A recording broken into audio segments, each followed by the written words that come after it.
by cleaning the paint. We're going to call hand checking and body checking. And sportsmanship is an absolute must, okay?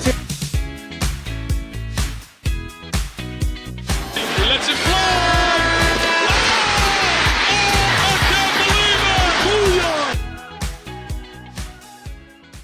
Welcome back to the Two Shots in the Ball podcast. I'm your host, Mike McAndrews. Jim is out this week due to some scheduling conflicts, so he will not be able to join us. We are really excited to bring you this week's episode on a couple of different levels. First of all, our 25th episode. So we want to thank everybody who has followed along in our podcast journey and has either listened to our podcast in full episodes on wherever you get your podcasts, on YouTube or Spotify, or has followed us on any of our socials. We really appreciate the support over the last year plus, and we look forward to bringing the next 25 to you with some quality guests. Secondly, our guest this week is an absolute legend of the game of basketball at the collegiate level, and more importantly, a close friend of my father's growing up in West Philly. So let's introduce this week's guest. Coach whose legacy in the game is unmatched. Before he ever blew a whistle, he was making noise on the court. A standout on the famed 1959 West Catholic City Championship team, he went on to play for Philadelphia Textile, pouring in 2,235 points, all before the three-point line even existed, and driving his team to 75 victories. A two-time All-American, he was drafted by the Boston Celtics, but his true calling remained on the sidelines. In 1963, he returned to his alma mater as an assistant, and by 1967, at just 25 years old, he was named head coach. What followed was one of the most remarkable tenures in sports history. Over the next 54 seasons, as Textile transitioned to Philadelphia University and eventually Thomas Jefferson University, he led his program to 13 conference championships, 31 NCAA tournament appearances, 6 Sweet 16s, 3 Elite Eights, and 1 NCAA national championship. When he finally stepped off the bench, he walked away with 1,144 career victories, ranking second all-time in NCAA history behind only Coach K. Along the way, he earned the nickname the Shot Doctor, building a legendary reputation as one of the game's elite shooting instructors and refining the jumpers of NBA stars like Charles Barkley, Jameer Nelson, and Evan Turner. He is a member of the Pennsylvania Sports Hall of Fame, the Philadelphia Sports Hall of Fame, and in 2011, he received the highest honor the game can bestow, induction into the Naismith Memorial Basketball Hall of Fame. I am pleased to be joined today by the legendary Coach Herb Magee. Coach, thanks for joining me. Not a problem, Mike. My pleasure. I need a drink after that intro, and I cut some out too. Man, holy cow! So, Coach, take me back to the beginning of your basketball journey as a youngster in West Philly, all the way up to, all-time leading Division II wins coach. Well, I grew up in West Philly, as you mentioned, and in West Philly, there are a bunch of playgrounds: King Sessing, Sherwood, 69th and Geyer. There's a bunch of them. And in those playgrounds, you go down for pickup games. We played also at my parish gym, DeSales Gym. And all I wanted to do was make the team at West Catholic High School. That was my main goal as a freshman, then a sophomore, and a junior, and a senior. Because if you made the team and you walked onto one of those playgrounds, everybody knew who you were. They would, point out and say, that guy plays for West Catholic. So that was the greatest thing that ever happened to me as far as basketball is concerned when I made the freshman, the JV, and then the varsity my junior year. So that was the beginning of it all, was my love for West Catholic High School. So what drew you back into coaching after your collegiate career? I had a job with a company by the name of Roman Haas. I had worked for it during the summer, and they offered me a job upon graduation. But I went to see my coach, Bucky Harris, who was like a father figure to me. And I told him, Bucky, I don't want to take this job. I want to coach. And I thought about coaching in high school. He said, well, come back to see me tomorrow. He went to see the president of the university, and he come back the next day and says, okay, we created a full-time job for you. No Here is your responsibility. You're going to teach phys ed class. You're going to be my assistant. You're going to coach the JV team. Oh, and by the way, you're going to coach the cross-country team. And later on, they also told me you're going to be the golf coach and the tennis coach. So I was dying. I wanted to do it so badly. Yeah. The Boston Celtics thing, I did not try out because I broke 2 fingers on my right hand right around the time they had the tryout camp. And there's no way I'm going up there and not be able to shoot the ball. So yeah, on your shooting hand, I take it? Yes, exactly. So I begged off of that. And as I look back and I see the amount of money these guys are making now, it wasn't like that back then. If I had made the team with the Boston Celtics, which would have been pretty hard because they had Hall of Famers Bob Cousy, Bill Sharman, Sam Jones, and Casey Jones on the team at the time. But I would have made the same amount of money, which was $5,000 to play in the NBA. The great player from Philadelphia, Paul Arizin, who was listed as one of the top 75 players of all time and later became a good friend of mine. He did not go with the Warriors when they were sold to San Francisco because he made more money in his regular job living in the city of Philadelphia. So it's not like it was. Yeah, times have changed, that's for sure. You think you're a draft pick right now and you're a millionaire. So generational money. Your kids' kids are your kids' kids are set for life. Yeah. Okay, so I'm gonna go back a little bit. My late father, Jim McAndrews, which you guys affectionately called Goose growing up, he used to tell mythical stories about that 1959 West Catholic team, a roster that was stacked with Johnny Beck, Jim Lynam, yourself, Jim Boyle, so many other greats. He always said that those teams, and as you mentioned earlier, the West Philly playground games were some of the toughest, most competitive basketball you could find anywhere. Looking back on that group of teammates you had, what do you think made that 1959 team truly special? And if I'm not mistaken, right, like along the way, you beat Father Judge in what my father would call an epic game in the Catholic League Championship, and then went on to beat Overbrook at a sold-out Palestra, and with some future Hall of Famers, correct? Yeah. Oh, yeah. Wally Jones, Walt Hazard, they keep going. Wayne Hightower. So what made that team so special? My father spoke about that team with a mythical sense to him. Well, I'll give you an example. Your father was a really good player, a wonderful guy, terrific guy, but he was a very good player, and he didn't play very much. So that team was loaded. Jim Lynam, as you well know, went on to coach in the NBA for years, but also was the MVP of the Big Five. John Beck went scholarship to LaSalle. Jim Flavin, the junior on that team this year, was also played at LaSalle. And Jim Boyle was an all Big Five player at St. Joe's.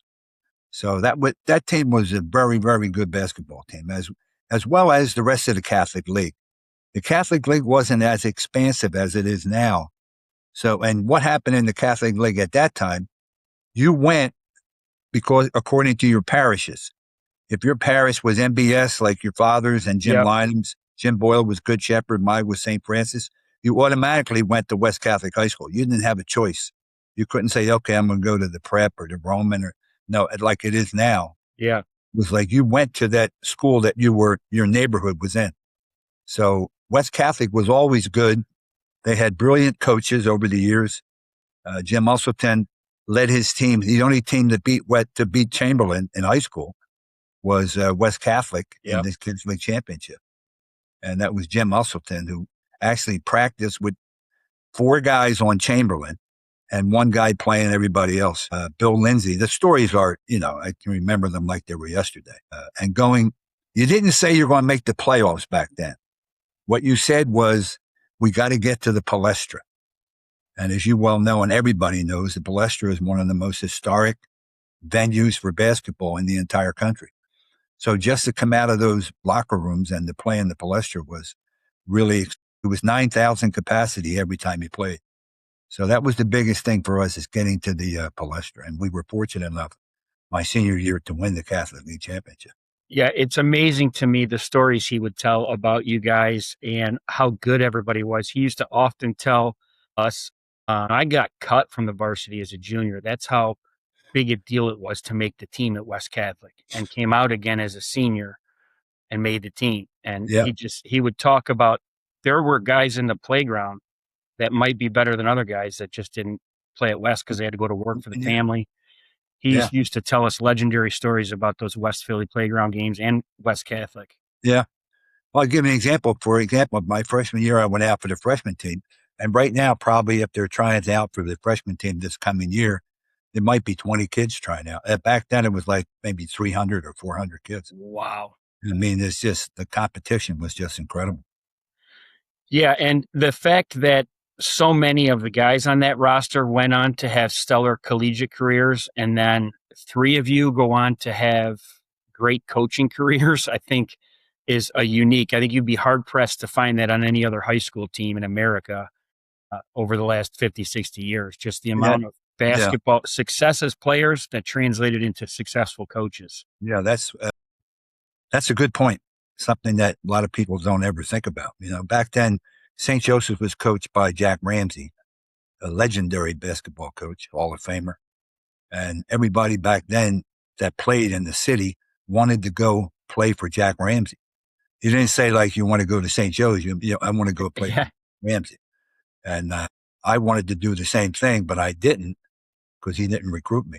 But that was certainly great times in the city of Philadelphia, really were, high school and college. Yeah.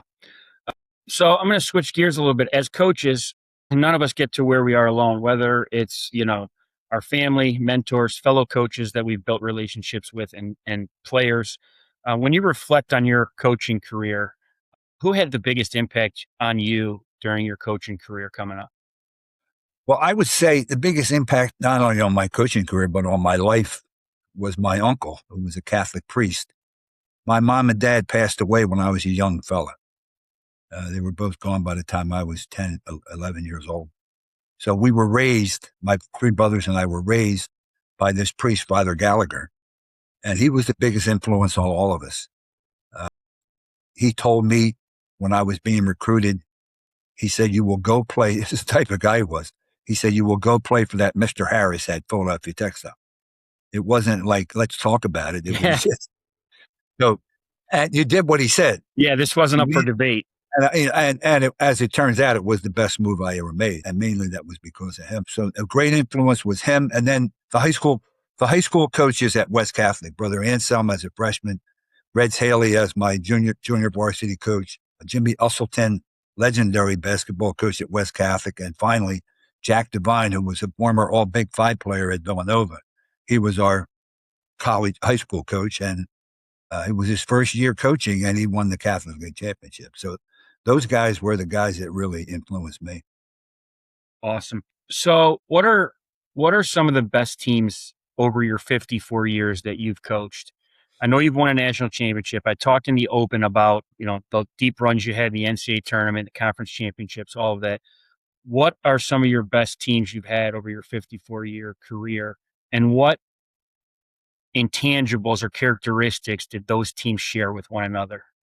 Well, I think that you could say that the really good teams were basically the same type of human beings, same type of kids. When I first started, we recruited simply kids from the city. The late, great Jack McKinney, who went on to coach St. Joe's, the Indiana Pacers, the Los Angeles Lakers, and did a great job. Before he got hurt, that was the year Paul Westhead took over and won the NBA championship. But Jack and I recruited that team that won the national championship.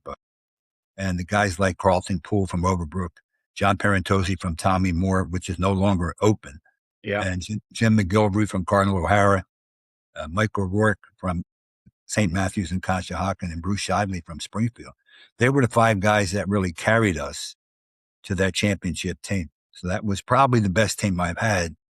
And if I was trying to rate the second best, it might be the team with Ed Malloy, who's now an NBA rep and has been for the last 15, 20 years. Yeah.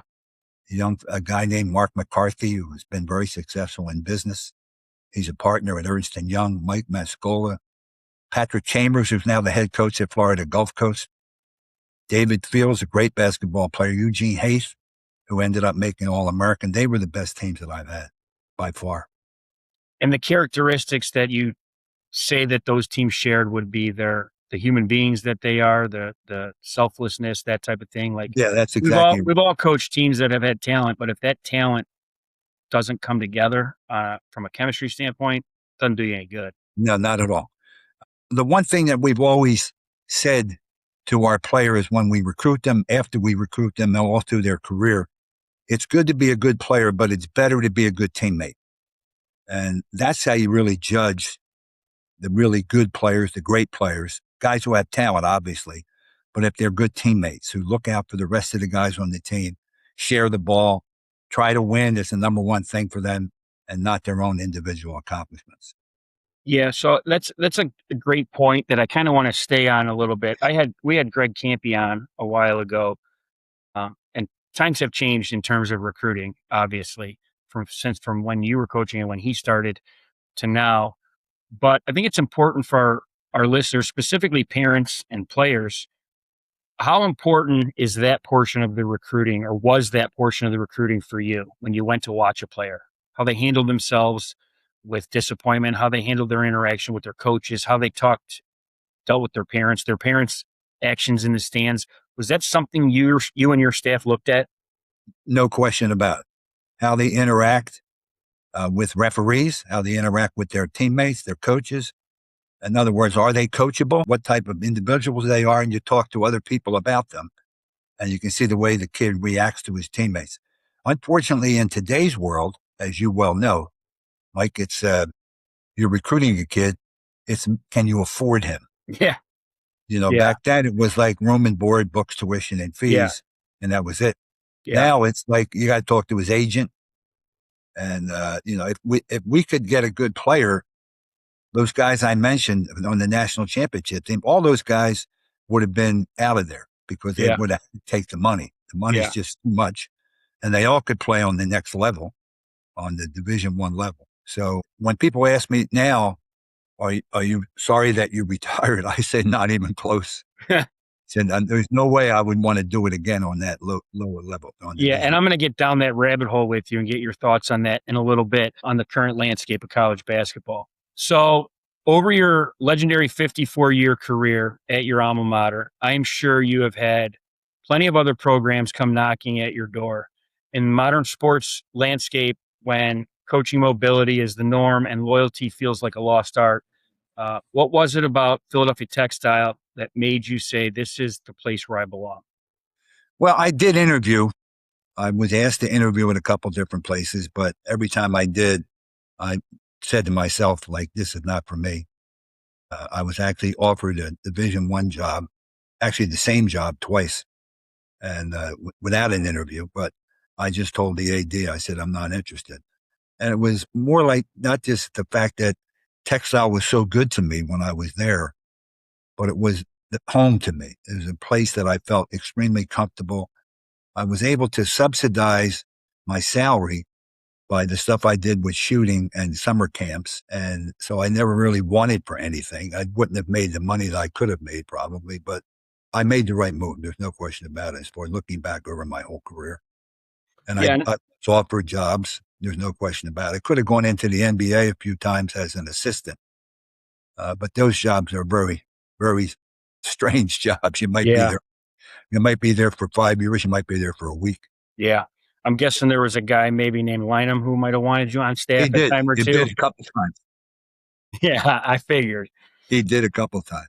I figured. I kind of am in the same boat, coach, with where I coach my alma mater at Carter Mooney, and I've heading into my 29th year. I've had people ask me why I haven't gone to a bigger school or pursued college, and I have had people reach out to me, but the same thing, like you can't put a price tag, in my opinion, on the happiness that I have. Right? Like it's good to my family, it's good to my kids, it's good to my wife. The community's good. I get to do the same thing with my camps. And there's certain things, if you're in it for the right reasons, it just feels like home that you can't put a price tag on it. That's correct. Yeah, I And agree. I don't know that the current state that we're in the game of basketball has that level of loyalty with coaches. And I think No. it's probably, and we'll dive into this, it's probably some of the reason we see some of the things we see with kids now in the money is because coaches are jumping from job to job as well. Yeah, and you can't blame them. No, I mean, a guy making whatever they're making, and all of a sudden that guy some school comes in and bumps his salary by $500,000 $1 million. I mean, you have to be a fool not to take it. for sure. So let's stay on that topic with the transfer portal, NIL. You touched on it earlier.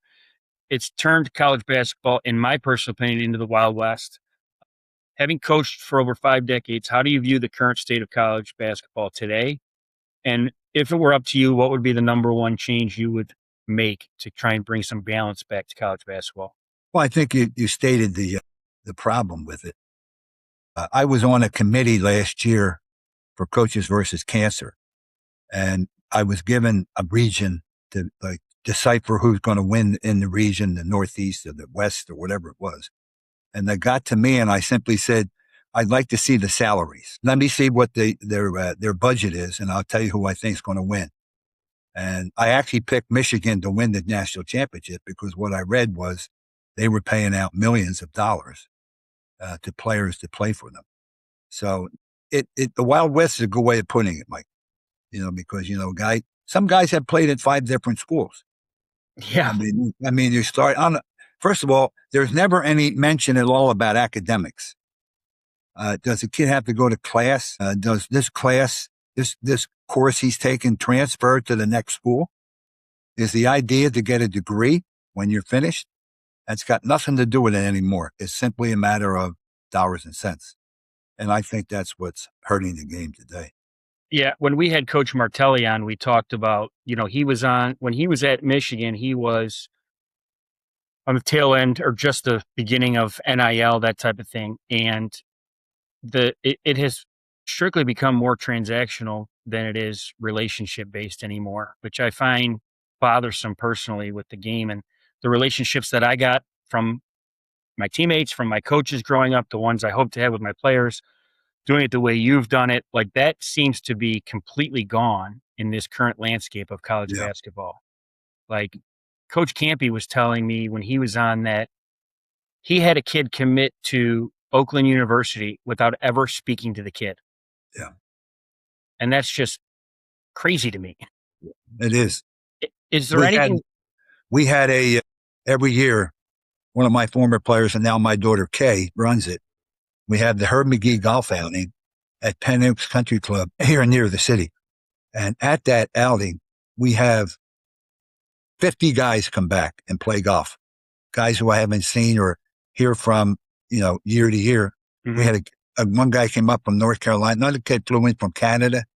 And these are my former players. Yeah. They're here not only to be with me, but to be with their teammates. And my daughter does a great job in running this program. And what we do if with money left over, which there usually is, we give the money to the Billy Keene Foundation, the young guy who was on my team and succumbed to colon cancer about 10, 12 years ago. And he and my daughter and her friends got together and they developed this Billy Keene Foundation where they give the money to needy families in the city. So that wouldn't happen nowadays. You would not have guys coming back because they never finished at one school. They were there for maybe a week and a half or one semester. Where do they go back to? Which one of the 5 are they picking? Which school is going to be my alma mater? Yeah. I think that's what you're missing out on.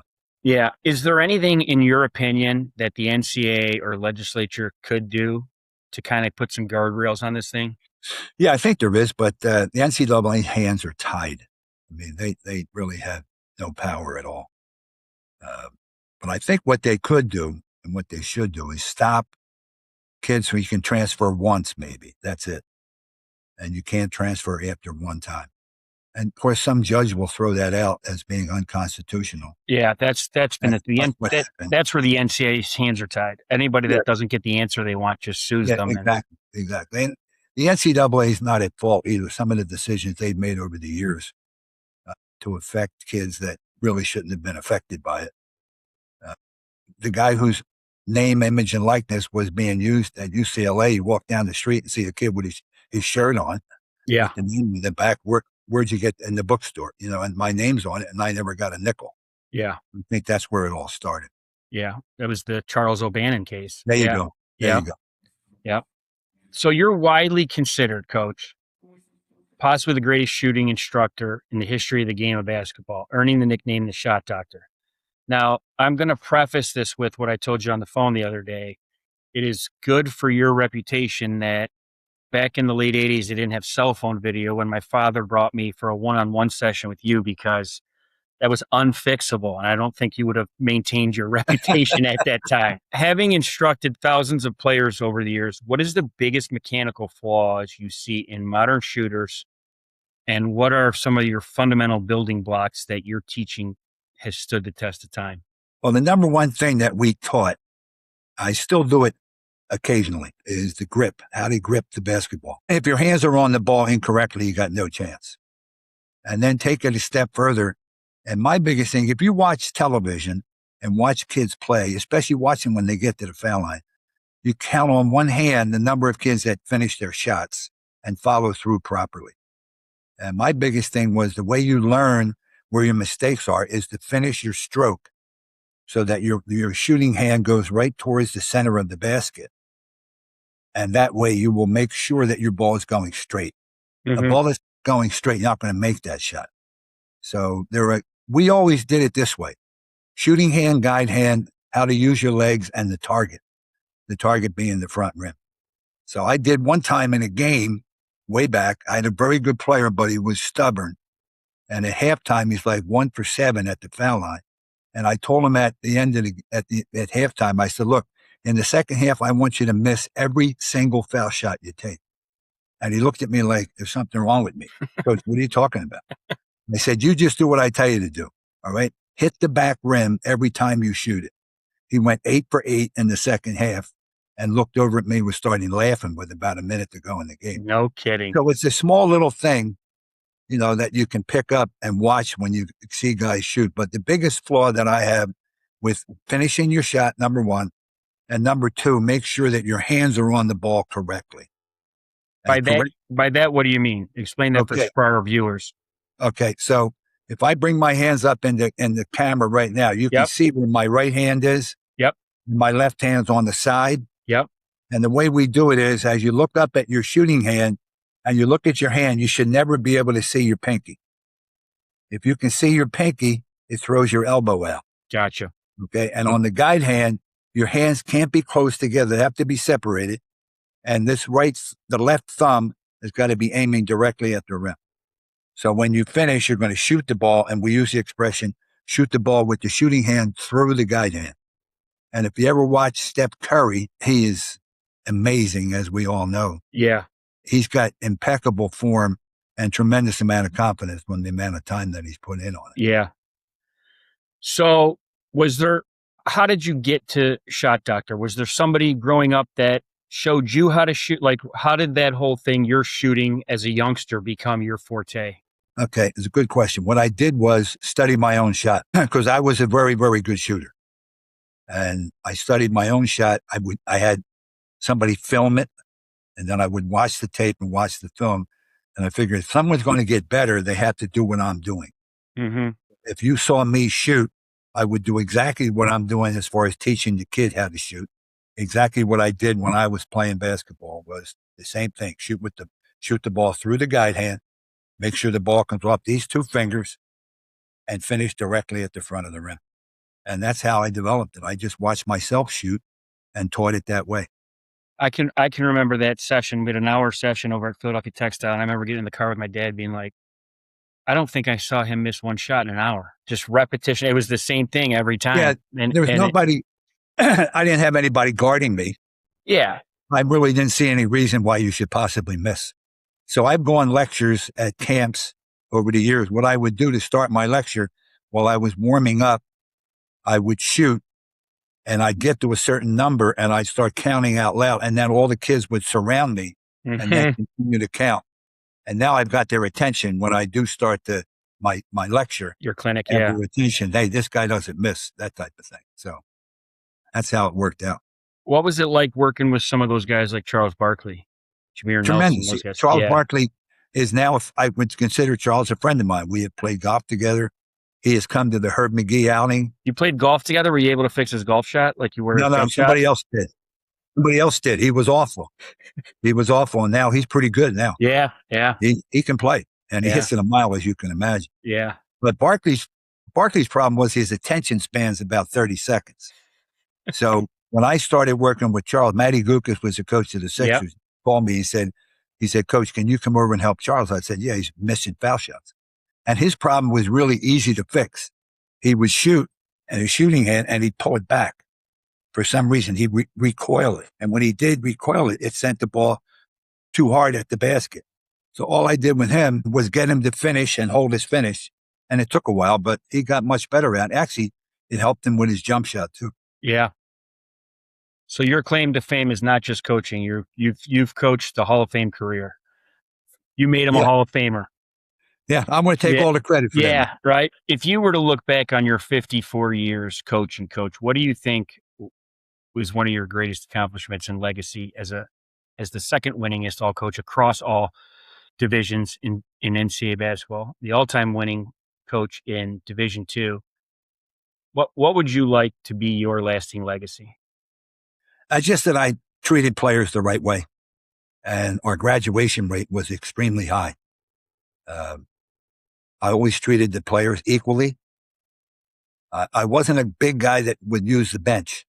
A lot of times people would say, you better have great lungs or a long rear end if you're going to play for Herb Magee. So we put together a segment when we won the national championship. That team now is going into the Philadelphia Sports Hall of Fame. Awesome. Yeah. And in there, they show the box score that's going to be shown. And 5 guys played 40 minutes. Wow. That wasn't unusual for me. Yeah. I always wanted to coach the way I wanted to be coached. And that was leave me in the game. I won't get tired and I'll get things done for you. And that's the way I coach. So I would do basically the same thing with my players. But as far as a legacy is concerned, I coached with John Calipari in the Olympic Festival. The country used to have a festival every summer. And I was the East coach along with John and a guy named Andy Greer from the Merchant Marine Academy. And we coached the East team. And when John introduced me to the team, he said, "This is Coach Magee." And at the time we were called Philadelphia University. And he said, "Coach Magee will be in the Hall of Fame one day." And afterwards we went out and I said, "Where'd you come up with that, John?" He said, "No, Herb, you will be in the Hall of Fame. There's no question about it." That's the first time I ever gave it any thought. And it materialized in 2011. And as far as individual accomplishments. Yeah, that was going to be my last question, Coach. What was that induction into the pinnacle of just college incredible. coaching? I mean, I don't know if you ever been there to the Hall of Fame up in Springfield. Yep. Okay. And you know what I'm talking about. It's like a magical place. Yep. I mean, big silver ball and they have everything in there. Like, I went around and you're not supposed to touch the statues. And I grabbed Dr. Naismith, he's a big statue of him. And I said, "This guy made it possible for me never to work ever again when I was young." And then I'm looking at Larry Bird's form on his shot. They have a bust of him up there. It's a wonderful place. It really is a great place. And I loved every second of that week when I was up there. My whole family was there. A lot of friends were up there. And it's the epitome of basketball. Yeah. That you're going to be in the Hall of Fame. I've made other Hall of Fames, but that one there that's the big one. Yeah, that's the pinnacle of all basketball. It really across, is. Across every level. Yeah. Coach, I want to thank you for taking time out of your schedule to join me today. Go down memory lane with, some things growing up in West Philly with my late father, all the names that I heard about and sharing with me and our viewers some of the things over your legendary career. I really appreciate it. This has been one of my favorite segments that I've done because of my affinity for that West Catholic team and the guys my dad grew up with, and just knowing and watching your career from afar, probably being the only person in your shooting clinic's history that you couldn't fix the shot on, but that was more me than you. I'll take the blame on that. But I really appreciate you taking the time today. Yeah, Mike, it's a pleasure, and I thank you very much. And I can say this quite honestly. Your father was a great fellow, really a good guy. Thank you. I appreciate it. A true West Philly, West Catholic guy. And that's the greatest compliment I can give him. Well, I appreciate that, and I wish you all continued blessings in your retirement. I appreciate it, Mike. Thanks so much. Thanks, Coach. Episode 25 with the legendary Naismith Hall of Fame coach, Herb Magee, was one that I lived up to the hype for me personally, talking about the stories of West Philly playground growing up that I had heard from my father numerous times, but more importantly as a basketball coach and for our basketball listeners, just some of the lessons he talked about that he got over his 54-year career and the shooting techniques that made him the legendary shooting coach that he is. I hope you enjoyed it as much as I did. Until next time, my name's Mike McAndrews. Thanks for listening to Two Shots in the Ball. Take care. Episode 25 with the legendary Naismith Hall of Fame coach, Herb Magee, was one that I lived up to the hype for me personally, talking about the stories of West Philly playground growing up that I had heard from my father numerous times. But more importantly, as a basketball coach and for our basketball listeners, just some of the lessons he talked about that he got over his 54-year career and the shooting techniques that made him the legendary shooting coach that he is. I hope you enjoyed it as much as I did. Until next time, my name's Mike McAndrews. Thanks for listening to Two Shots in the Ball.